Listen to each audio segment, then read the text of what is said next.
제가 1981년도에 신학교에서 목사님으로부터 성명론을 공부를 했습니다. 그리고 33년이 지났습니다. 제가 성경론을 가지고 여러분하고 이제 한 주간 동안 말씀을 좀 나눌 텐데요. 아까 식사 중에도 목사님께, 목사님 제가 33년 전에 목사님께 성경론 배웠습니다. 그러면서 꼭 숙제검사 받는 것 같아요. 드렸고 그런데 또 이렇게 감사를 풀어주셔서 너무 감사합니다. 기도하고 시작하겠습니다. 하나님 아버지 은혜를 감사합니다. 생명을 연장해 주시고 복된 자리에 저희들을 불러주셔서 하나님의 말씀을 들을 수 있는 이 놀라운 특권을 주셔서 참 감사드립니다. 아름다운 교회를 세워주시고 귀한 목사님과 사모님을 통해서 또 귀한 성도님들을 통해서 아름다운 공동체를 이루게 해주시며 하나님 나라를 몸된 교회를 통해서 확장하는 것을 보니 너무 감사합니다. 연약한 종을 십자가 뒤에 감춰주시고 아버지 하나님 말씀을 전할 때 성령 하나님 역사해 주셔서 하나님의 귀한 말씀이 잘 이해가 되고 들려지는 복된 시간 되게 해 주옵소서. 예수님 이름으로 기도하옵나이다. 아멘. 제가 이제 다른 얘기는 그냥 전개하고요. 그냥 여러분 일과를 한번 보도록 하겠습니다. 이게 프린트를 하는 과정 속에서 조금 미스가 났습니다. 미스가 났는데요. 그냥 이렇게 하고요. 그 본론으로 들어가기 전에 이제 성경론을 좀 쭉 공부를 할 텐데요. 본론으로 들어가기 전에 이렇게 한번 보시죠. 성경을 공부한다는 게 무엇인가 그걸 한번 보겠습니다.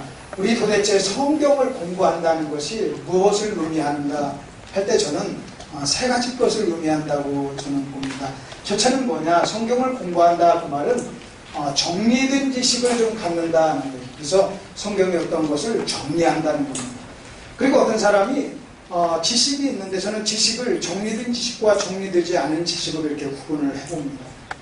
어떤 사람은 둘 다 똑같이 구원에 대한 지식을 가지고 있는데 한 사람이 말하는 구원에 대한 이야기를 들으면 참 논리가 정연하고 그 다음에 내가 설득을 당해요. 근데 한 사람이 얘기하면 더 헷갈려요. 근데 둘 다 구원에 대해서 알지만 한 사람은 정리되고 한 사람은 정리가 되지 않았다는 거예요. 실제 그렇게 정리된 지식을 가지고 있는 사람을 우리는 지도자라고 얘기해요. 여러분 지도자란 누군가 그 사람을 따르는 사람이 있어야 되잖아요. 그런데 내가 어떤 사람이 나를 따르게 하려면 내가 그 사람을 설명을 해가지고 설득을 해야만 합니다. 근데 설명을 하려면 정리된 지식을 가지고 있어야 돼요. 그래서 모든 분야의 전문가 혹은 모든 분야의 지도자는 자기 분야의 정리된 지식을 가지고 있습니다. 만일 내가 정리된 지식이 없다 할지라도 구원은 받을 수 있어요. 그러나 다른 사람에게 영향을 미칠 수는 없어요. 그래서 성경을 공부한다는 게 뭐냐? 성경을 공부한다는 것은 뭐냐? 그 말은요, 여러분이 지금 알고 있는 것을 더 정리한다 하는 겁니다. 아멘? 더 뭐 한다고요? 정리한다. 다시 뭐라고요? 더 정리한다. 그러니까 이번에 성경론을 새롭게 배우는 것도 있지만 여러분이 더 정리하시는 거예요. 더 정리한다. 그 다음에 두 번째, 우리가 성경을 공부한다는 말의 의미는 뭐냐면 우리가 알고 있는 지식을 확장한다 하는 의미가 있어요. 확장하는 거. 그러니까 내가 알고 있는 지식에 이번 공부를 해가지고 조금 더해지는 거예요. 그러니까 내가 알고 있는 어떤 이 성경에 대한 지식이 좀 더 깊어지고 그 다음에 넓어지는 겁니다. 그래서 확장한다, 더해진다 하는 이런 의미가 있어요. 그 다음에 세 번째는 뭐냐? 세 번째는요, 다시 한번 기억을 새롭게 하는 거예요. 내가 알고 있지만 내 기억 속에 사라진 어떤 것을 이번에 다시 한번 꺼내서 새롭게 하는 거죠. 그래서 사도 바울이 디모데를 고린도 교회에 보내면서 이렇게 얘기합니다. 너는 가서 고린도 교회 성도들에게 내가 가르쳤던 것을 다시 생각나게 하라. 그렇게 얘기합니다. 고린도 교회가 문제를 만나자 그 문제를 해결하기 위해서 사도 바울은 디모데를 보냅니다. 디모데를 보내면서 이렇게 얘기합니다. 디모데야, 가서 고린도 교회 문제를 해결해. 여러분 한번 고린도전서 4장을 한번 찾아보시겠습니다. 좀 중요한 말씀이니까요. 한번 이 말씀을 한번 찾아보도록 하겠습니다. 고린도전서 4장에 있는 말씀입니다. 고린도전서 4장에 있는 말씀이요. 고린도전서 4장 17절입니다. 4장 17절 제가 읽어드리겠습니다. 이로 말미암아 내가 주 안에서 내 사랑하고 신실한 아들 디모데를 너희에게 보내었으니 그가 너희로 하여금 그리스도 예수 안에서 나의 행사, 곧 내가 갇혀 각 교회에서 가르치는 것을 생각나게 하리라 그랬습니다. 그러니까 여러분, 고린도 교회가 문제를 만납니다. 그 문제를 만나는데 그 문제의 중심에 누가 있냐면 사람이 있어요. 참 재밌는 것은요, 교회의 문제를 일으키는 것도 사람이고 그 문제를 해결하는 것도 사람입니다. 아멘. 여러분, 교회의 문제를 일으키는 것도 문제의 중심에 누가 있어요? 사람이 있어요. 그 다음에 그 문제를 해결하는 사람도 역시 해결하는 것도 사람이에요. 자, 교회 고린도 교회가 문제가 있습니다. 그래서 그 문제를 해결하기 위해서 바울은 자기가 가야 되는데 자기가 가지 않냐고 디모데를 보냅니다. 디모데를 보내면서 가서 이렇게 얘기합니다. 내가 갇혀 각 교회에서 그리고 고린도 교회에서 가르쳤던 것을 네가 다시 가르치라는 거예요. 그래서 그로 하여금 생각나게 하라는 거예요. 이미 알고 있었지만 여러분 생각 너머에 있는 것을 다시 꺼내서 다시 회상하고 기억을 하라고 하는 거예요. 그러니까 고린도 교회 문제는 뭐냐면 하나님의 말씀을 여러분 잊어버리는 거예요. 하나님의 말씀대로 살지 못한 거예요. 사도 바울이 가르친 대로 살지 못한 거예요. 그러니까 디모데에게 고린도 교회를 가도록 해서 너 가서 내가 가르쳤던 거 다시 가르쳐 이거예요. 그러니까 여러분 어떤 강사들 와가지고 여러분 앞에 와서 여러분 강사가 저뿐만 아니라 어떤 강사도 마찬가지입니다. 와서 말씀을 전한다는 것은 목사님이 여러분에게 수없이 가르쳤던 것을 다시 제 언어로 하는 거예요. 그래서 여러분과 하여금 생각나게 하는 거예요. 아멘 하세요. 아멘. 다시 생각나게 하는 겁니다. 너무나 분주해가지고 잊어버렸던 것을 다시 한번 생각나게 하는 거예요. 만일 제가 와서 강의를 했는데 여러분 목사님이 가르친 것하고 전혀 다른 거 생소한 걸 가르친다면요 여러분 이단일 확률이 많아요. 여러분 목사님이 50년을 가르쳤는데 내가 새로운 것을 가르친다면 그런 거 없어요. 그런 거 없어요. 그러니까 여러분 새로운 얘기를 듣겠다는 생각을 하지 마시라는 거예요. 같은 얘기인데 근데 같은 얘기지만 조금 다른 언어와 표현으로 이야기를 합니다. 아멘. 그러니까 여러분이 많이 듣고 나서 아이고 우리 목사님이 했던 것이네 이렇게 얘기하면 안 돼요. 그거로 왔던 거예요. 그거로. 아멘. 그러니까 많이 아이고 이번 강사님 우리 목사님이 했던 거 다 하네. 그럼 목사님이 했던 걸 해야죠. 그거로 왔는데 안 그래요? 그러니까 만약 그렇게 얘기하는 사람은요 굉장히 무식한 사람이에요. 일단 이렇게 얘기해야 그렇게 안 하지. 무지하게 무식한 사람. 혹시 여러분 중에 어떤 사람이 아이고 강사 김 목사님이 우리 목사님이 했던 거 다 하네. 그러면 여러분 속으로 그렇게 생각해서 아이고 무식한 사람이구나. 왜냐하면 저와 여러분의 기억력은요 배운 거 다 모든 순간에 기억하지를 않아요. 분주하면서 잊어버렸던 걸 이번 한 주간 동안 다시 좀 회상해서 성령론이 그렇게 중요하구나 하고 깨닫는 것입니다. 그래서 성경을 공부한다는 의미가 뭐예요? 세 가지입니다. 정리, 그 다음에 확장, 그리고 기억을 새롭게 하는 것. 그렇다면 여러분 이 세 가지 의미가 성경을 공부한다는 의미라면 우리는요 평생 공부해요. 여러분 우리는 평생 계속해서 더 정리해야 돼요. 그래서 공부를 한 거냐? 더 정리하는 거예요. 여러분 더 정리하는 거예요. 여러분 박사란 뭡니까? 우리는 그 사람이 박사로서 실력이 있는가 없는가를 알아보기 위해서 여러분 논문을 쓰라고 해요. 그 논문 검사를 해요. 그가 쓴 글을 보면서 논리성이 있느냐는 거예요. 논리적인 어떤 구성이 없으면요 여러분 그 논문을 통과할 수 없잖아요. 그러니까 우리는 정리된 지식을 가져야 되고 우리는 좀 더 깊게 새롭게 더 확장 넓게 깊게 우리는 알아야 되고 그 다음에 기억을 새롭게 해야 된다면 여러분 이 세 가지가 성경을 공부한다는 의미라면 여러분 우리는요 죽을 때까지 우리는 공부해야 될 줄 믿습니다. 자, 죽을 때까지 우리는요 확장 정리하고 그 다음에 확장하고 그 다음에 또 새롭게 하고 또 새롭게 하는 이런 일이 있어야 될 줄 믿습니다. 그 다음에 왜 이제 우리가 성령론을 공부해야 되는가? 성령론을 공부해야 되는 이유를 조금 한번 잠깐 말씀을 드리겠습니다. 왜 우리가 성령론을 공부해야 되는가? 성경 전체를 그냥 한 사건별로 나누면 이렇게 나눌 수 있어요. 하나님이 세상을 창조하시고 그 다음에 사건별로 인간이 타락하고 하나님의 구원을 약속해요. 여자의 후손을 통해서 인간을 구원하시겠다고 약속하시고 긴 세월 동안 그 약속을 하나님은 이루시면서 때가 되면 예수님이 출임을 하세요. 그리고 오순절 성령이 오세요. 그리고 예수님의 재림함으로 여러분 새로운 나라가 이제 이 땅에 임할 겁니다. 그러면 여러분 큰 사건 이것이 성경 창세기부터 요한계시록까지예요. 그냥 큰 사건별로 얘기하면 창조, 그 다음에 타락, 구원에 대한 약속, 그 다음에 예수님의 초림, 그리고 성령의 오순절, 성령 오심, 그리고 재림, 이겁니다. 그렇다면 여러분 이것이 시간별로 일어난 큰 사건, 성경 전체적인 어떤 내용이라고 한다면 여러분 잘 보십시오. 우리는 지금 어느 시대를 살고 있느냐? 성령이 오신 오순절과 예수님의 재림 이 중간을 살고 있습니다. 아멘? 이 중간을 지금 살고 있어요. 그럼 여러분 잘 보십시오. 유대인의 문제는 뭐였느냐? 여러분 유대인들은요, 여러분 이 하나님의 약속, 메시아가 오겠다는 약속을 받고 그 다음에 예수님의 초림, 여러분 이때를 살고 있었는데 예수님이 막상 왔을 때 그들은요 예수님을 알아보지를 못했어요. 왜 예수를 알아보지 못했느냐? 그들은요 초림과 오순절 여러분 이것을 준비하는 것이 아니라 예수님의 재림할 때 오실 예수님을 기억하면서 그 예수님을 기다리다 보니까 막상 초림한 예수님을 알아보지를 못하는 거예요. 자, 여러분 제가 지금 무슨 얘기를 하려고 하느냐? 여러분 내가 초등학생이면 1차적으로 중학교를 준비해야 돼요. 내가 중학생이면 여러분 고등학교를 이제 걱정하면서 생각하면서 준비해야죠. 물론 내가 초등학교 다니면서 저 하버드를 비전을 삼고 할 수 있어요. 그러나 여러분 내가 하버드를 비전 삼고 내가 공부를 한다 할지라도 내가 초등학교면 당장 우리는 중학교를 들어가야 되고 고등학교를 들어가야 되고 대학교를 들어가야 된단 말이에요. 길게 우리가 그렇게 보지만 그러나 당장 해야 될 어떤 일이 있잖아요. 여러분 내가 처녀라면요 여러분 결혼을 생각해야죠. 이제 결혼했으면 좋은 엄마, 그 다음에 좋은 아빠를 여러분 내가 준비해야죠. 마찬가지예요. 그럼 우리는 여러분 이 시대를 살아간단 말이에요. 그럼 이 시대는 어떤 시대냐? 성령 시대요, 교회 시대예요.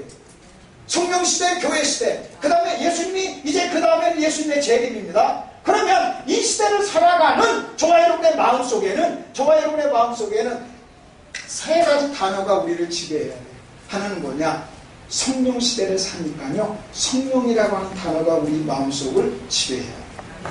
내가 초년하면 내가 결혼해야지. 어떤 남자를 만날까? 내가 좋은 아내는 또는 좋은 남편은 어떤 사람일까? 여러분 이것을 준비하듯이 여러분 이 시대를 살아간다면 성령이라고 하는 단어가 저와 여러분의 마음속을 지배해야 돼요. 그 다음에 또 하나 교회 시대이기 때문에 교회라고 하는 단어가 여러분의 마음을 지배해야 돼요. 그리고 이 다음에 그 다음에 당면할 시대가 재림이기 때문에 재림이라는 단어가 우리를 지배해요. 만일 여러분 이 시대를 우리가 살아가면서 이게 시대적 소명과 사명인데 여러분 이 시대를 살아가면서 만일 어떤 그리스도인이 성령, 그 다음에 교회, 그리고 재림, 여러분 이 세 단어가 우리의 관심, 우리의 모든 마음의 관심이라면 그 사람은요 좋은 그리스도인입니다. 다시 여러분 잘 보세요. 여기 한 거듭난 그리스도인의 마음속에 여러분 교회, 내가 어떻게 하면 교회를 잘 섬길까? 성령, 내가 어떻게 하면 성령께 내가 충만하고 성령께 굴복하며 성령의 열매를 맺을까? 그리고 예수님 곧 오시는데 어떻게 하면 예수님 재림을 준비해야지, 예수님 받을 준비를 해야지. 여러분 이 세 단어가 여러분 저와 여러분의 마음과 생각을 지배하잖아요. 그러면요 끝내주는 그리스도입니다. 그런데 만일 여러분이 지금 살아가면서 거듭났는데 만일 이 세 단어가 여러분의 마음의 관심사가 아니라면 마치 여러분 이스라엘 백성들이 재림할 예수를 바라보면서 초림한 예수를 알아보지 못했듯이 만일 이 세 단어가 저와 여러분의 마음을 지배하지 못한다면요 그 사람은요 절대로 좋은 그리스도입니다. 절대로 좋은 그리스도. 여러분 내가 결혼 정년기라면요 결혼을 마음속으로 생각하면서 준비해야죠. 결혼 준비해야죠. 어떻게 하면 내가 좋은 아내가 될까 이걸 생각해야죠. 마찬가지로 지금 이 시대를 살아가는 그리스도인은요 교회라는 단어, 성령이라는 단어, 그 다음에 주님의 오심, 여러분 이 세 단어를 생각하잖아요. 그러면 우리가 이 땅을 사랑하지 않고 여러분 우리는 다음 재림을 우리는 잘 준비하는 사람이 될 줄로 믿습니다. 그래서 우리가 성령론을 우리는 공부해야 되고 또 하나 성령론을 공부해야 될 이유가 있어요. 성령론을 공부해야 될 이유가 토니 에반스라고 하는 달라스를 나온 그 목사님이 성령론을 얘기하면서 어떻게 얘기했냐면 냉장고 가지고 비유를 들어요. 자기가 냉장고를 하나 좋은 냉장고를 사왔어요. 그래서 너무 이뻐서 냉장고에다가 아이스크림을 다 집어넣는데 그 다음날 아침에 보니까요 전부 다 녹아버렸습니다. 그래서 회사에 막 전화해가지고 냉장고가 뭔가 문제가 있는 거 아닙니까? 내가 어제 싼 거 수백만 원 주고 내가 샀는데 전부 다 아이스크림이 녹았습니다. 그랬더니 거기서 말하기를 코드에 꽂았는가 한번 보세요. 그러니까요, 1000만 원을 주고 샀어도 코드에 꽂아, 전기 코드에 꽂혀있지 않는 거예요. 다시 말하면 저와 여러분은요, 그 냉장고와 같은 존재예요. 다시 말하면 철저하게 하나님을 의존해야 될 존재예요. 아멘. 그러니까 만일 여러분 1000만 원짜리 냉장고라 할지라도, 그래서 겉은 막 지금 바로 사가지고요, 겉은 번질번질 한다 할지라도 본질적으로 전원에 꽂혀 있지 아니하면 그 냉장고는요, 냉장고로서의 사명을 감당하지 못합니다. 냉장고로서. 자꾸 사람들이 이런 얘기야. 1000만 원 줬어 그래요. 빛난데 용량이 크대. 용량이 크면 뭐함? 1000만 원이면 뭐함? 냉장고로서 여러분 그 기능을 못하는데, 자동차도 마찬가지예요. 여러분 10억짜리 자동차라도 휘발유가 없으면요 달리지를 못하잖아요. 그 고철이란 말이에요. 그러니까 본질적으로 우리는 하나님을 의존해야 될 존재예요. 우리는요 성령과 연결되어 있어야 돼요. 성령의 능력으로 살아야 돼요. 만일 성령의 능력으로 살지 아니하면 마치 전원에 꽂혀지지 않는 냉장고 같이, 휘발유가 없는 자동차 같이 자동차로서의 사명, 그리고 냉장고로서의 사명을 감당하지 못한다는 거예요. 성령을 의존하지 않으면 우리는 그리스도인으로서의 사명을 감당할 수 없기 때문에 반드시 우리는요 성령론에 대한 올바른 지식이 필요하다 하는 것을 여러분이 전제로 하고요. 제가 목사님들하고 이제 오랫동안 한 20몇 년 동안 공부를 했습니다. 근데 목사님들이 자꾸 저한테 목사님 성령론 좀 한번 정리해 주세요 그래요. 근데 이 성령론은요 교단마다 자꾸 이렇게 많은 차이가 있기 때문에 제가 이렇게 정리하는 것을 좀 이렇게 꺼려 했었어요. 근데 자꾸 이렇게 얘기해서 내가 한번은 해보겠구나. 그래서 마음의 결단을 했어요. 성령론 공부하자 그렇게 결단하고 시중에 나가서 성령과 연관된 모든 자료 책을 다 모았어요. 한 100한 2, 30권을 모았어요. 그리고 논문 자료 다 모았어요. 그리고 한 1년 동안 그것을 읽었습니다. 그리고 정리를 했어요. 내 평생에 성령론 한번 정리하겠다 이렇게 정리를 했어요. 그리고 15과로 성령론을 만들었는데, 내가 성령론을 정리하면서요 얼마나 울었는지 몰라요. 그동안 너무 성령님을 무시하고 산 거예요. 그리고 성령님에 대해서 너무 무지한 거예요. 그걸 공부하면서요 얼마나 많이 울었는지. 그래서 그 중에 몇 과를 여러분하고 좀 나누려고 합니다. 그러니까요 차근차근 한번 정리를 한번 해봤으면 좋겠습니다. 거기 1번을 한번 보십시오. 교환 1번을 한번 보겠습니다. 교환 1번을 보면요 거기 그 세 단어가 빠졌어요. 성령에 대한 교훈을 설명해 보세요. 1과는 예수님의 성령론입니다. 제가 예수님의 성령이 뭔가 이제 공부하고 나서 제가 이제 한번 설명을 하면서 이제 말씀을 드리겠습니다. 성령님에 대한 두 가지 극단이 있어요. 성령님에 대한 두 가지 극단. 하나는 뭐냐? 하나는 지나치게 성령님을 강조하는 거예요. 너무나 성령님을 강조하는 이런 그 극단이 하나 있습니다. 보통 이렇게 성령님을 이제 강조하고 성령님만을 이렇게 지나치게 강조하는 것도 잘못된 성령론인 것을 알아야만 합니다. 왜냐하면 성령님은 당신 자신을 드러내지를 않아요.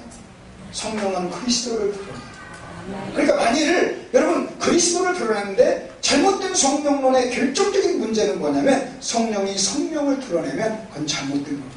성령은요 성령을 드러내지 않습니다. 성령은요 그리스도를 드러내요. 성령은 그리스도를 드러내요. 그래서 성령의 극단적인 성령론의 문제가 뭐냐면 성령이 성령을 드러내는, 그래서 이런 것을 신비주의라고 얘기해요. 이런 사람들은요 잘못된 성령론이에요. 그 다음에 두 번째는 뭐냐면 또 정반대의 극단인데 그것은 전혀 성령을 언급하지 않는 거예요. 여러분 전혀 성령을 언급하지 않는 거예요. 하나는 지나치게 모든 것을 그냥 성령만 이러는 거예요. 또 하나는요 성령을 전혀 언급하지 않는 거예요. 성령을 전혀 언급하지 않는 이 두 가지 극단은 잘못된 성령론의 전형적인 어떤 모습이다 하는 것을 여러분 일단 전제로 깔고요. 그 다음에 성령의 인격과 사역. 성령의 인격은 뭐냐? 성령님은 누구신가? 이것은 성령의 인격입니다. 그 다음에 그 성령님은 어떤 일을 하시는가? 성령은 일하시는 방법이 어떤가? 성령은 어떤 일을 하시는가? 이것은 성령의 사역입니다. 그래서 이것을 한마디로 얘기하면 성령의 인격과 성령의 사역 이렇게 얘기합니다. 그래서 우리는 두 가지를 다 알아야 돼요. 성령은 누구시고 그 다음에 성령님은 어떤 일을 하시는가? 이 두 가지를 다 알아야만 합니다. 자, 그 다음에 세 번째를 한번 보십시오. 세 번째가 굉장히 중요합니다. 모든 성령론의 논쟁은 어디서 오냐면요, 대부분 다 사도행전에서 와요. 사도행전에서 와요. 그래서 여러분이요, 뭘 하나 차이를 알아야 되냐면 요한복음 14, 15, 16장에서 말하는 성령론과 그 다음에 사도행전에서 말하는 이 성령의 차이를 우리가 아셔요. 그래서 요한복음과 사도행전의 차이를 이 차이를 여러분이 아셔야 돼요. 이게요, 성령을 공부하는데 가장 기본적인 배경입니다. 자, 그럼 다시 조금 한번 설명해 드리겠습니다. 요한복음 14장에서 16장까지는 예수님이 이제 십자가를 놓고 마지막 주에 여러분 제자들을 모아놓고 성령님에 대한 이야기를 해요. 가르침. 이것을 요한복음을 가리켜서 성령에 대한 가르침이라고 해요. 가르침. 성령님에 대해서 가르쳐요. 그러면 사도행전은 뭐냐? 사도행전은 사도들을 통해서 성령이 나타난 역사예요. 성령의 역사. 이것을 가리켜서 성령이 역사한 현상을 기록한 겁니다.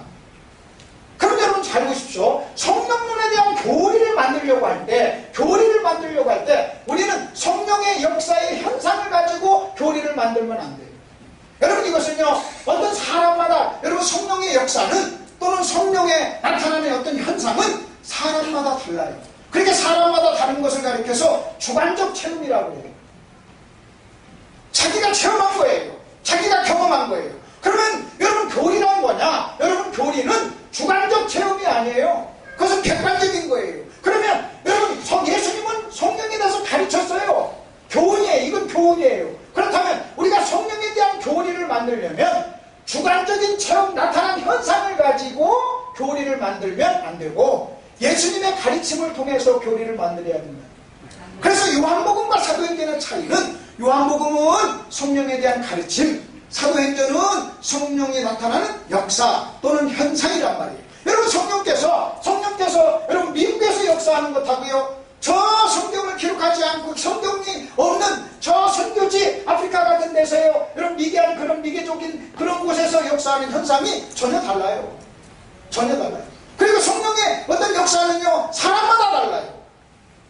강박한 사람에게는 세게 나타나고 온유한 사람에게는 좀 다르게 나타나는 거예요. 한 교회에서도요, 한 교회에서도 성령이 나타나는 역사는요, 체험은요, 사람마다 다르단 말이에요. 그럼 여러분 이거예요. 제가 구원받을 때 만일 눈물을 흘렸어요.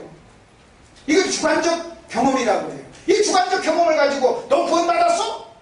너 구원받을 때 눈물 흘렸어? 안 흘렸어? 그럼 너 구원받지 못한 거야. 여러분 이것을 가르쳐서 뭐라 하냐면 제가 경험한 주관적인 경험을 객관화시키는 거예요. 여러분 주관적인 경험을 객관화시키게 되면 여러분 이것을 그리고 객관화시키고 교리화시키면 이게 이단이 됩니다. 여러분 제가 이 성령론에 대해서 얘기하면서 어떤 분이 와가지고 자꾸 성령에 대해서 저한테 얘기해요. 그럼 제가 이렇게 얘기합니다. 예, 맞습니다. 옳습니다. 내가 인정합니다. 근데 그 당신이 나한테 말한 모든 것을 그냥 묶어서 한마디로 얘기하면 당신이 경험한 체험입니다. 왜 당신은 당신이 경험한 체험을 나에게 요구하냐는 거예요. 너무나도 다른데. 그리고 당신이 경험한 주관적인 체험을 나한테 객관적으로 요구하지 말라는 거예요. 하나님은 나는 나대로 역사했고 너는 너대로 역사했다. 내가 경험한 것을 다른 사람에게 요구해서 객관화시키고 교리화시키지 말라는 거예요. 방언했어요? 좋아요. 방언. 그걸 왜 나한테 요구하냐는 거예요. 그건 당신의 주관적인 체험이란 말이에요. 주관적인 체험이란 말이에요. 그러면 사도행전을 가지고 대부분의 성령론에 대한 논쟁은 사도행전에서 나와요. 요한복음을 가지고 저는요 논쟁을 하는 거 저는 본 적이 없어요.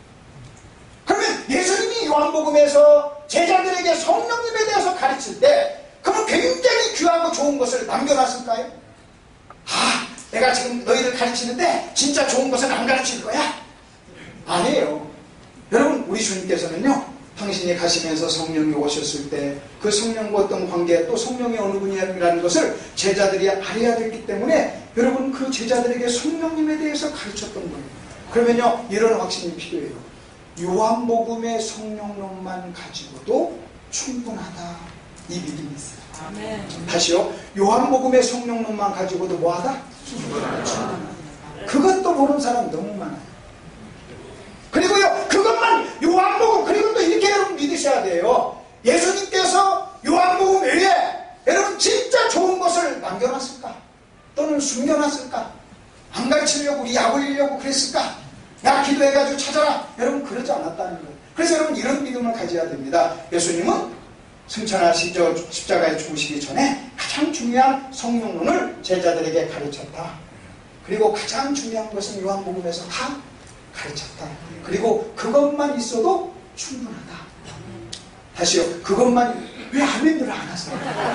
다시요. 그것만 있어도 충분하다. 아니, 충분하다는 제가 할 얘기예요. 여러분 아멘 하시는. 자, 요한복음의 성령론만 가지고도 충분하다. 안 넘는 두 분이 계세요. 요한복음의 성령론만 가지고도 충분하다. 충분하다. 저는 그 믿어요.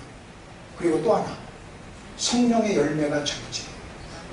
그러니까요, 요한복음 외에는 알려고 하지 마세요. 절제라. 근데 대부분의 문제는요, 예수님이 가르친 것보다 더 알고 싶어요. 그러면 여러분, 그게 무슨 얘기냐면요, 요한복음의 성령론이 뭐하다? 무슨 믿음이 있는 거예요? 부족하다. 그리고 예수님은 진짜 좋은 것을 뭐 해놨다? 숨겨놨다. 우리한테 찾으라고 그랬다. 여러분, 그렇게 믿으십니까? 저는요, 그렇게 안 믿습니다. 저는 그렇게 안 믿어요. 그리고요, 요한복음의 성령론만 가지고도요, 제가 보니까는 충분해요. 그래서 오늘 첫과 일과가 예수님이 요한복음에서 어떻게 성령을 가르쳤는가. 그래서 예수님의 성령. 아멘. 예수님의 성령. 여러분, 다시요. 사도행전은 현상입니다. 성령의 역사의 현상. 그리고 여러분, 요한복음은 성령에 대한 가르침. 그 다음에 만일 성령에 대한 교리를 만들려면 현상을 가지고 만들면 안 된다. 왜? 현상은 다양하니까요. 그러나 가르침, 이것은요, 가르침을 가지고 교리를 만든다. 그래서 항상 여러분 뭘 얘기해야 되냐면요, 성령론 하면 여러분이요, 요한복음. 다시요, 성령론 하면 어디로 가자고요? 요한복음. 그리고 무슨 믿음이 있어야 되냐면요, 충분하다. 네, 충분하다. 정말 충분하다. 그리고요, 요한복음의 성령론도 정리가 안 된 사람이요, 저는 이 사도행전 성령의 역사의 현상을 가지고 교리화해가지고요, 그것을 성령론을 주장하는 사람 쳐놓고요, 영적으로 똑똑한 사람 문제를 보십니다. 여러분, 이쪽으로 가가지고요, 이 현상을 자꾸 객관화시켜가지고 교리화하는 사람의 공통점이 뭔지 아십니까? 말씀에 대해서 무지해요. 그래서 여러분, 사도행전과 요한복음의 차이를 우리가 좀 아셔야 되고요. 그 다음에 성령님은 왜 오셨는가? 성령님은 왜 오셨는가? 또 왜 믿는지 안에 과하셔야 합니까? 이 질문입니다. 거기 요한복음 14장 16절입니다. 내가라는 말이 빠졌습니다. 내가 아버지께 구하겠으니 그가 또 다른 보혜사를 너에게 주신다 그랬어요. 예수님이 성령을 보혜사라고 얘기했는데 다른 보혜사라 그렇게 얘기했어요. 그 다음에 여러분, 요한일서를 한번 보십시오. 만일 누가 죄를 범하면 아버지 앞에 우리의 대언자가 있으니 의로우신 예수다. 그 요한복음 14장에 나와 있는 보혜사라는 단어와 요한일서 2장 1절에 있는 대언자라는 단어가 헬라어로는 똑같은 말이에요. 그러면 여러분, 사도행전 14장 16절에서 보혜사는 누구를 가리킨 겁니까? 성령을 가리킨 것이고, 요한일서 2장에 나와 있는 보혜사, 대언자는 누구를 가리킨 거예요? 예수님을 가리킨 거예요. 그러면 여러분 잘 보십시오. 그러면 여기서 첫째 우리가 배워야 될 교훈이 하나 있어요. 뭐냐면 이겁니다. 예수님도 보혜사다. 다시요. 예수님도 뭐라고요? 보혜사다. 예수님도 보혜사. 그 다음에 성령님, 예수님이 그랬어요. 내가 다른 보혜사를 보낸다 그랬어요. 그럼 여기서 다르다, 여러분 여기서 다르다라고 하는 말이 두 가지 의미가 있어요. 하나는 이런 의미가 있습니다. 여기 한번 보십시오. 자, 여기 연필 이게 두 개가 있습니다. 똑같은 연필입니다. 검은색의 똑같은 연필. 여러분, 제가 여러분에 이렇게 얘기합니다. 이 연필과 이 연필은 다른 겁니다. 다릅니다. 이때 다르다는 게 1번입니다. 이때 다르다는 것은 무슨 얘기냐면요, 여러분 이겁니다. 이 두 가지 속성의 특징이 똑같은데 다른 거예요. 여러분, 이 연필과 이 연필은요, 검은색에다가 연필에다가 사명도 똑같고 똑같은 거예요. 본질적으로 특징이, DNA가 똑같아요. 그런데 달라요. 두 개가 있으니까 다르죠. 그 다음에 또 하나 다르다는 것은요, 여러분 이겁니다. 여러분, 이렇게 다른 거예요.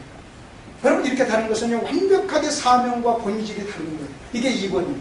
이게 2번이에요. 그러면 그러면 여기서 다른 보혜사를 보낸다고 할 때, 여러분 보혜사 앞에 다른이라고 하는 이 단어가 붙었을 때, 여러분 성경은 예수님은 1번을 사용했을까요? 2번을 사용했을까요? 여러분 한번 대답해 보세요. 여러분 자 이렇게 1번을 썼느냐, 아니면 이렇게 다르다는 개념을 썼냐는 거예요. 몇 번입니까? 1번이에요. 여러분 1번이라고 했어요. 그러면 1번이라면 제가 또 하나 합니다. 그러면 여러분 예수님도 보혜사고 성령님도 보혜사는, 그리고요 특징과 사명이 똑같아요. 이 두 가지, 이 두 연필은요 사명이 똑같아요. 그러면 여러분 보십시오. 예수님이 승천하시고 성령님이 오셨어요. 그럼 왜 오셨습니까? 그럼 여러분 보십시오. 가신 예수님과 오신 성령님이, 잘 들어보십시오. 가신 예수님과 오신 성령님이 어때요? 똑같아요. 뭐가요? 본질이. 그 다음에 뭐가요? 사명이 똑같아요. 그 다음에 본질이 똑같아요. 그러면 성령님은 왜 오신 줄 아십니까? 오셔서 무슨 일을 하시는 줄 아십니까? 여러분 성령은 왜 오셨느냐? 오셔서 무슨 일을 하느냐? 여러분 본질이 똑같기 때문에 여러분 오신 성령님은 무슨 일을 하냐면요, 예수님이 하신 일을 하는 거예요. 여러분 예수님과 똑같은 일을 하는 거예요. 여러분 잘 보십시오. 여기 연필이 이렇게 두 개가 다릅니다. 제가 여러분에게 얘기하죠. 여러분 이 연필과 이 연필은 어떤 일을 할까요? 같은 일을 해요. 여러분 같은 일을 해요.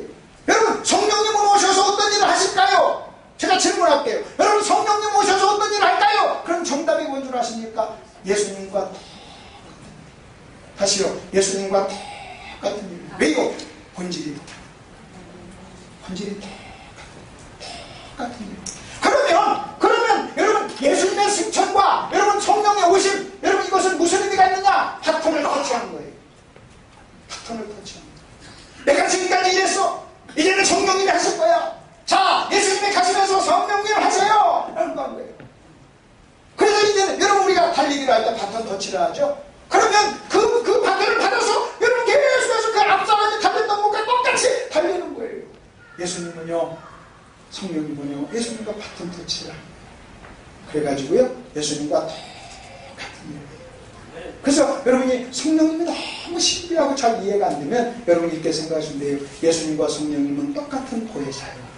그 다음에 성령이 오신 것은 예수님과 바톤을 터치했고, 그 다음에 본질이 똑같기 때문에 여러분 성령님은 예수님과 무슨 일을 한다?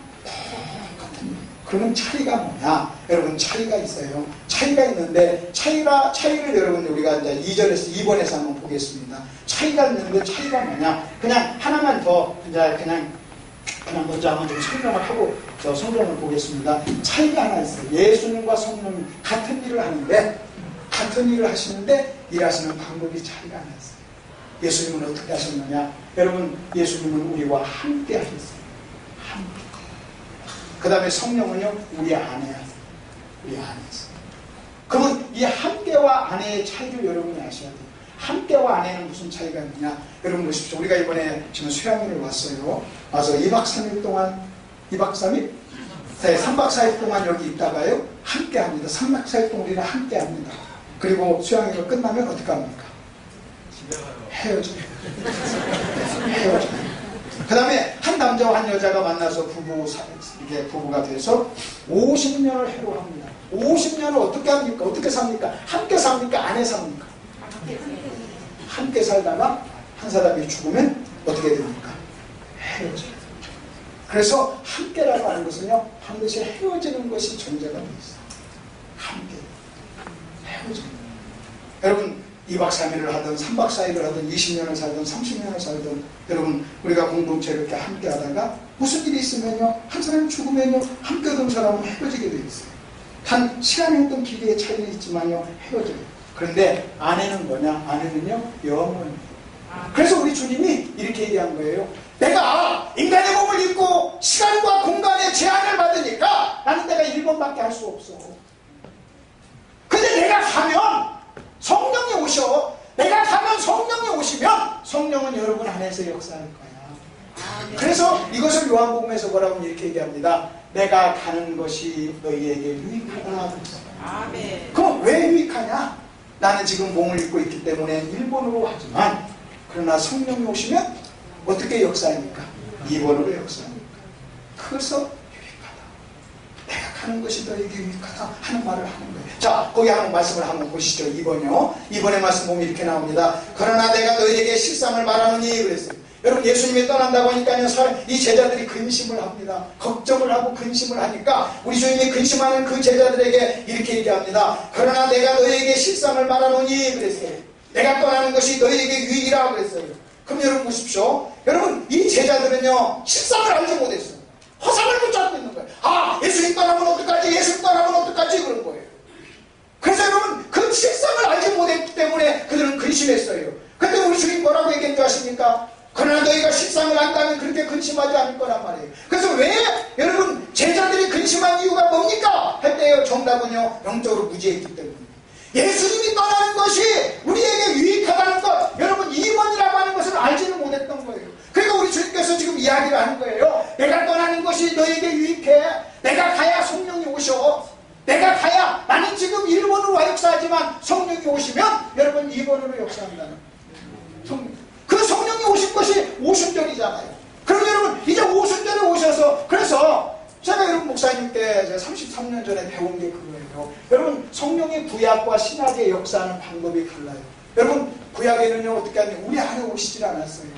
그래서 성령이 어떤 일 때문에 어떤 사람에게 왔다가 그 일이 끝나면 떠났던 거예요. 근데 오순절 이후로는요, 성령은 우리에게 떠나질 않습니다. 역사하지 않을 뿐이지 떠나질 않아요. 그러면 여러분 잘 보십시오. 어떤 사람이 이렇게 기도합니다. 성령님, 나를 버리지 마시고 떠나지 마세요.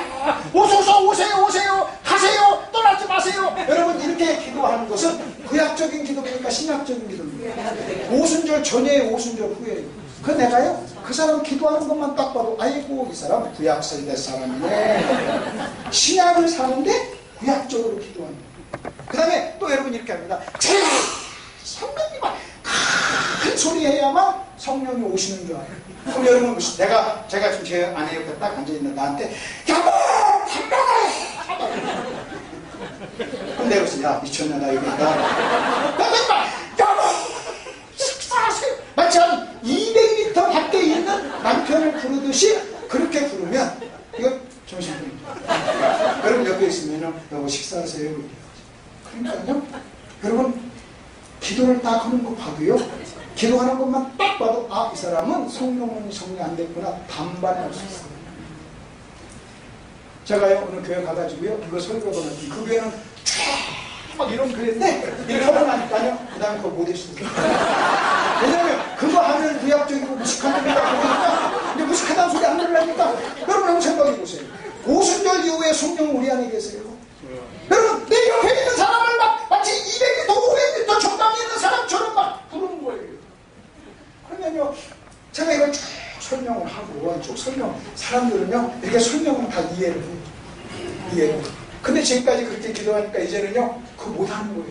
이게 아는 게 얼마나 무서운지. 아는 게 무서운지. 그래도, 여러분, 우리가 큰 소리로 기도해야 될 때도 있겠죠. 그러나, 여러분, 그 사람은 큰 소리로만 하는 사람이 있어요. 가끔 큰 소리로 하는 게 아니라 큰 소리로만 하는 거예요. 여러분, 내 아내가 또 남편이 옆에 있으면 성질나면 한번 큰 소리도 할 수 있죠. 그러나 매일 그렇게 한다는 것은요, 뭔가 문제가 있는 거예요. 그러니까 그게 구약적 기도예요. 구약적 기도. 그리고 성령님 떠나지 마세요. 떠나지 마세요. 떠나지 마세요. 오세요! 가세요! 떠나지 마세요! 막 이런 사람 있잖아요. 왜 이런 사람?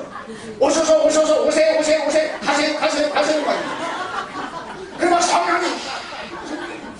여러분요, 왜 그런 줄 아십니까? 여러분이 하는 행동 하나하나는 여러분도 모르는 사이에 자기가 무엇을 믿는가를 표현하는 거예요. 그렇기 때문에요, 여러분 중에는 그런 분이 안 계신 줄로 믿습니다. 그러니까 구약과 신약. 그래서 그리고 오순절의 성령, 이제 그건 내가 이유가 있으면 공부 좀 하고요. 이제 이 부분 유익. 그래서 함께와 아내의 차이. 그래서 여기서 일단 1번과 2번에서는요 두 가지를 좀 우리가 좀 정리할 필요가 있어요. 하나는 요한복음과 사도행전의 차이. 아멘. 이해가 되셨어요? 요한복음과 사도행전의 차이. 그럼 그 차이는 뭐냐? 간단하게 얘기하면 가르침과 현상의 차이다. 아멘. 그리고 교리는 뭘로 해야 된다? 가르침. 그 다음에 여러분 또 하나 우리는요 함께와 아내의 차이. 함께와 아내의 차이. 성령님은요 우리와 함께 하시러 오셨을 뿐만 아니라 우리 안에 오셨어요. 아멘. 다시요. 성령님 우리 안에 오셨어요. 예수님이 인간의 몸을 입고 계실 때는요 우리 어떻게 했습니까? 함께. 그래서 함께는요 반드시 헤어지는 거예요. 그래서 우리 주님께서 내가 너와 헤어져야 성령이 오셔 하는 이야기를 하고 있는 겁니다. 자, 그 다음에 이제 우리가 3번으로 한번 넘어가 보십시다. 3번 넘어가면 다음 말씀을 듣고 물음에 답하시오 그랬어요. 내가 아직도 너에게 이를 것이 많으나. 지금 요한복음에 나타난 예수님의 성령론을 지금 얘기하는 겁니다. 지금 요한복음에서만 말씀을 좀 뽑았습니다. 내가 아직도 너에게 이를 것이 많으나, 그 내가가 빠졌습니다. 그 다음에 지금은 너희가 감당하지 못하리라. 그러나, 여러분 그러나 거기다가 줄줄 쳐보세요. 그러나가 뭔가, 여러분 그러나가 뭔가를 우리 한번 보시죠. 성경에서요 그러나라고 하는 말이 나오잖아요. 그러나라고 하는 말이 나오면 여러분 그러나는 이겁니다. 앞의 내용과 뒤의 내용이, 앞의 내용이 1번입니다. 뒤의 내용이 2번이라면 1번과 2번이 서로 상반될 때, 서로 상반, 반대가 될 때 사용하는 접속 조사입니다. 자, 그러나가 뭐냐? 1번 앞의 내용과 그 다음에 뒤의 내용이 서로 뭐가 될 때, 반대가 될 때 사용하는 접속사예요. 그러면 여러분 성경에 있다가 그러나가 나오면요 딱 이렇게 생각하셔야 됩니다. 뭐가 앞의 내용과 뒤의 내용이 뭐다? 정반대다. 그럼 어떤 것이 반대냐? 여러분 이렇게 보시면 됩니다. 그러면 여러분 그러나를 중심으로 보십시오. 내가 아직도 너에게 이를 것이 많으나 지금은 너희가 감당하지 못하리라. 그러나 진리의 성령이 오시면 너희가 뭐 할 거라는 거예요? 감당할 거라는 거예요. 그러니까 여러분 이렇게 지금 얘기하는 겁니다. 여러분 1번은 뭐냐? 여러분 1번은 뭐냐면 내가 너희에게 할 말이 많아. 근데 내가 말을 해도 너희가 뭐 하지 못할 거라는 거예요. 알아듣지 못하고 이해하지 못할 거라는 거예요. 여기서는 이해하지 못한다가 1번이에요. 근데 여러분 2번은 뭐예요? 1번과 2번이 정반대라고 그랬잖아요. 1번은 이해하지 못한다. 그럼 2번은 뭡니까? 이해한다예요. 그러면 중간에 뭐가 있는지? 성령. 다시요. 자, 이렇게 얘기합니다. 내가 지금 너에게 할 말이 많아. 말을 해도 너희는 알아듣지 못할 거야. 그러나 진리의 성령이 오시면 너희가 뭐 할 거라고요? 이해할 거라는 거예요. 그러면요 이 도표를 딱 놓고 보면요 진리의 성령이 하시는 일이 뭐예요? 말씀을 이해시키는 거예요. 말씀을 이해시키는 거예요. 다시요. 여러분 보십시오. 진리에 너희가 지금 아직은 이를 말이 많지만 이해를 못할 거야. 감당하지 못해. 이해를 못할 거야. 그러나 진리의 성령이 오시면 이해할 거야. 그렇다면 여러분 진리의 성령이 하시는 일이 뭘까요? 1차적으로 진리의 성령은요 하나님의 말씀을 저와 여러분에게 깨닫게 하고 이해시키는 일입니다. 그래서 여러분 이렇게 믿으시기 바랍니다. 오늘 이 설교가 여러분이 들리면 성령이 역사한 줄 믿으시길 바랍니다. 여러분 목사님의 설교가 여러분 들리면요 지금 내가 성령이 역사한다. 여러분 그렇게 믿으시라는 거예요. 만약 어떤 사람이 저에게 찾아와서 일주일 내내 방언을 해요. 하루 24시간 방언을 해요. 근데 제가 이렇게 물어봐요. 한 주간 동안 뭐 깨달은 거 있습니까? 하면 없어요. 그러면요 저는요 그럼 당신은 한 주간 동안 성령과 상관없이 살았습니다. 여러분 내가 성령과 동행하고 여러분 성령이 나에게 역사하고 성령이 여러분 역사했다는 것을 무엇으로 증명할 수 있냐면요 여러분이 살면서 깨달은 말씀이 있다는 거예요. 왜? 그것은요 성령이 하시는 가장 중요한 일이기 때문에. 그래서 진리의 성령이 오시면 그러나 그 다음에 또 하나 보십시오. 그러면 성령의 목적이 뭡니까? 거기 보니까 이렇게 나옵니다. 자, 진리 가운데로 인도하시느니 그가 스스로 말하지 않고 들은 것을 말하며 장래일을 너에게 알리시리라. 그가 내 영광을 나타내리니 내 것을 가지고 너에게 알리시겠습니다. 성령의 목적은 뭡니까? 주님을 드러내는 거예요. 성령은요 성령을 드러내지 않고 주님을 드러내요. 성령은 주님을 드러내요. 그리고요 성령이 그 목적을 이루는 수단은 뭐냐? 진리입니다. 말씀입니다. 그래서 이걸 한 문장으로 만들면 이렇게 만들 수 있어요. 성령님은 진리를 통하여 그리스도를 드러낸다. 다시요. 성령님은 누굴 통해서? 진리를 통해서 그리스도를 드러낸다. 이것이요 지금 예수님 말씀하시는 가장 중요한 성령론의 본자예요. 진리를 통해서. 자, 그것을 왜 그런가 좀 한번 그 다음에서 한번 보시죠. 4번에서 한번 보시죠. 우리에게 오신 성령님은 어떤 일을 하십니까? 내가 아버지께로부터 너에게 보내실 보혜사 곧 아버지께로부터 나오시는 진리의 성령이 그래요. 그 다음에 요한복음 14장 17절에서도 성령을 진리의 영이라 그래요. 여러분 진리의 영이라 하는 이 말이 굉장히 중요합니다. 여러분 잘 보십시오. 진리의 영이라 진리의 영이라 그래요. 여러분 성령님의 대표적인 별명이 뭔 줄 아세요? 여러분 예를 들어서 봅시다. 여러분이 김덕신 목사 하면 딱 생각하면요 여러분이 고수들이 생각나면 안 되죠. 김덕신 목사 했더니 깡패 여러분 이 단어가 생각나면 안 되잖아요. 김덕신 목사 하면 말씀 이것이 연관이 돼야 되잖아요. 그러면 여러분 잘 들어보십시오. 성령님 했을 때 성령님이 여러 가지 불려지는 호칭이 있어요. 근데 그 호칭 중에 가장 중요한 호칭 그것이 뭐냐면요 진리의 영이죠.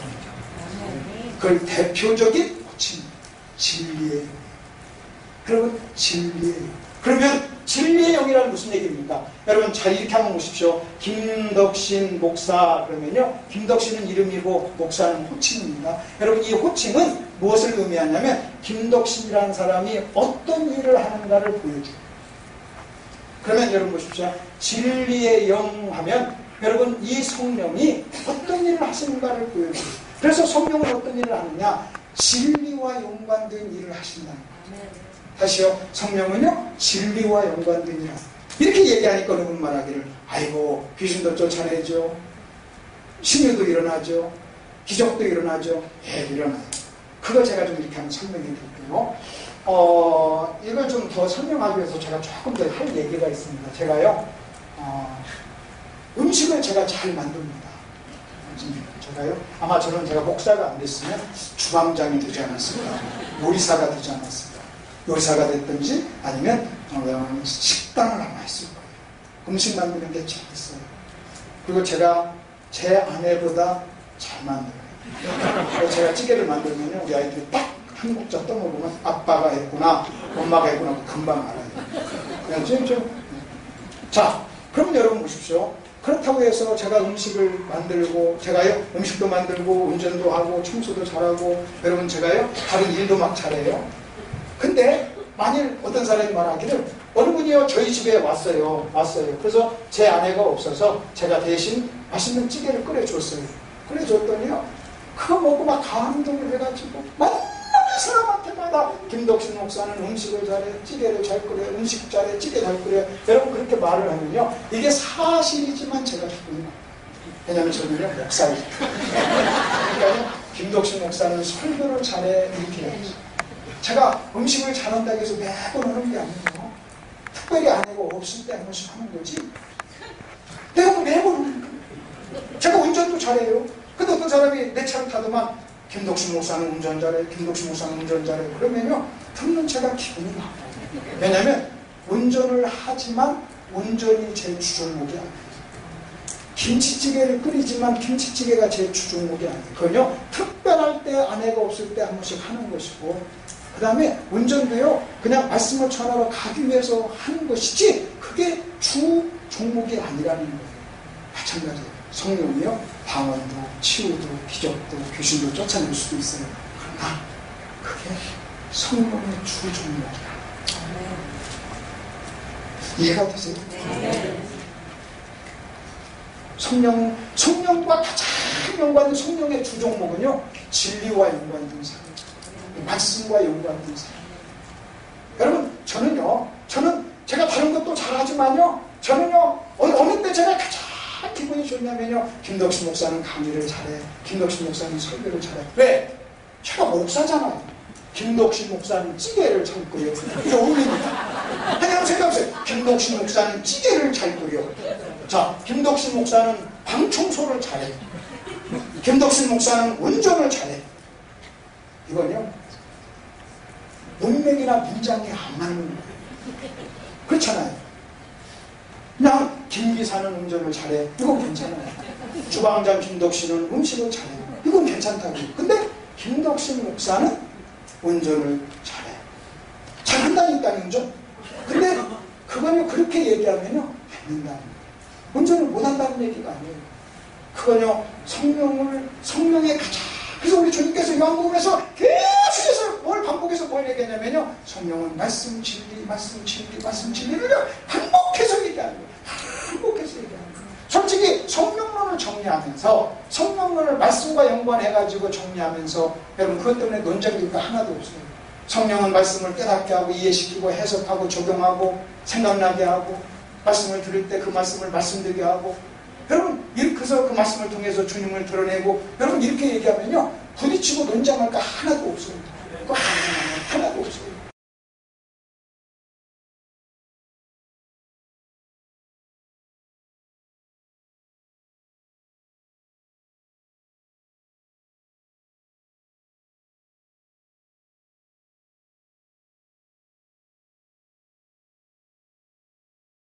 자, 어떤 사람이 성령에 대해서 얘기한대요. 내가 당신에게 나타난 성령의 역사, 주관적인 체험을 내가 부정하는 게 아니에요. 그러나 당신은 성령의 진리의 영이라는 것을 좀 알았으면 좋겠다. 요 얘기를 지금 하고 있는 거예요. 그러면 또 한 번 여러분 한번 보시죠. 이제 거기 5번을 한번 보시죠. 5번. 성령의 다음 사역을 한번 보겠습니다. 성령은요, 특별히 성령은 말씀과 연관된 사역을 하는데, 이 세 단어, 계시, 성령의 계시, 또는 성령은 계시라고 하는 단어는 뭐냐? 계시는요, 성경의 내용과 연관된 성령의 사역이에요. 여러분, 하나님은 어떤 사람에게 계시해줘요. 그 계시한 내용이요, 성경이 됩니다. 그래서 계시란 성경의 내용과 연관된 성령님의 사역, 성경의 내용과 연관된 관련된 성령님의 사역. 그러면 영감은 뭐냐? 우리가 잘 아는 그 영감은요, 성경의 기록과 연관된 성령님의 사역이에요. 성경의 기록. 그래서 여러분 성령의 계시, 내용, 그 다음에 성경의 기록, 영감, 이 두 단어가 합해져서 성경의 무호성이 등장을 하는 거예요. 성경은 성령님께서 내용과 그 다음에 기록의 역사를 하셨다. 역사를 하셨다. 그래서 내용에도 역사하고 기록에도 역사하고, 내용과 역사한 것을 계시라고 하고, 여러분 기록과 연관된 성령의 역사를 영감이라고 해서 이 두 가지가 더해지면 성경의 무호성이 등장을 하는 겁니다. 성경의 무호성. 그러면 성령의 조명은 뭡니까? 여러분 성령의 조명은 성경의 해석, 그리고 성경의 적용과 연관된 성령의 사역이에요. 여러분 성령께서는요 조명을 합니다. 조명은 그 기록된 하나님의 말씀을 해석하고 그 기록된 하나님의 말씀을 우리에게 적용하는 그 역사. 그러면 지금 우리는요 1번과 2번은요 지나갔어요. 1번과 2번의 시대는 지나갔어요. 우리에게 기록된 성경이 주어짐으로 1번 계시의 시대도 지나갔고 2번 성경의 영감도 이제는 지나갔어요. 지금 성경과 연관된 성령의 사역은요 3번 사역입니다. 성령의 조명. 그 성경 말씀을 말씀드리게 해석하고 그 다음에 우리에게 적용하는 그런 사역을 한다. 그러면 여러분 보십시오. 계시나 영감이나 여러분 조명이나 다 뭐와 연관된 겁니까? 성경과 말씀입니다. 그럼 지금도 성령님은요 그 말씀에 연관된 사역을 하시는 거예요. 그러면 여러분 이렇게 한번 좀 보십시다. 이제 전체를 한번 보시면서 우리가 하나님께 쓰임 받으려면 어떻게 해야 돼요? 여러분 우리가 하나님께 쓰임 받으려면 성령님 막 이런다고 해가지고 되는 것이 아니에요. 여러분 이래서 되는 것이 아니라 성령은 언제 역사하는 줄 아십니까? 저와 여러분요 하나님의 말씀을 똑바로 해석하면 성령이 역사해요. 여러분 성령이 역사하는 것을 걱정할 필요 없어요. 제가 여러분 여기서요 성령이 역사하는 걸 걱정할 필요가 없어요. 왜냐하면 하나님의 말씀을 내가 정확하게 하나님의 성령께서 여러분 계시한 대로, 성령께서 계시한 대로, 또는 성령께서 해석하는 대로, 성령께서 조명하는 대로, 여러분 성령이 말씀하시고 나는 대로 그대로 성경을 해석하고 가르치잖아요. 그러면요 그때 성령이 역사해요. 내가 아무리 성령님께 역사해달라고 해도요 성경에서 벗어나면요 여러분 성령은 역사하지 않아요. 내가 성경에서 벗어났는데도 여러분 성령이 역사한다면요 그건 성령의 역사가 아니에요. 여러분 어떻게 성경을 기록하신 분이, 또 성경을 계시한 분이, 또 성경을 해석하고 적용하시는 분이 여러분 성경에서 벗어났는데도 어떻게 역사할 수 있냐는 거예요. 만약 성경에서 벗어났는데, 진리에서 벗어났는데 성령